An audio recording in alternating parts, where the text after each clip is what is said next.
Valpoi police प्रशिक्षण केंद्रात 49 तुकडेतल्या 75 police शिपायांचो दीक्षांत सुवाळो जालो। ह्या वेळार पुलीस महासंचालकान तांकां संबोधित केलें। देशाची सेवा करपाक तशेंच समाजान काम करतना जबाबदारीन काम करचें अशें आवाहन तांणी नव्या प्रशिक्षीत पुलीस शिपायांक केलां।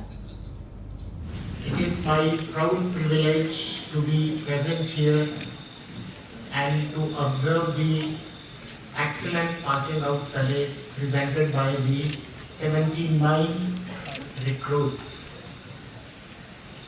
For you, it is a red letter day in your life because this occasion rarely comes in the life of people, where when you enter into a government service, you enter in the presence of the national flag, which is the symbol of unity, integrity and the sovereignty of the country.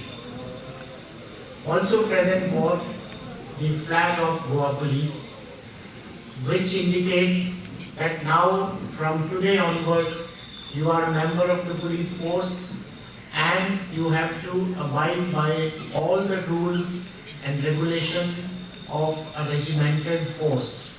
That means from today onwards you have an identity.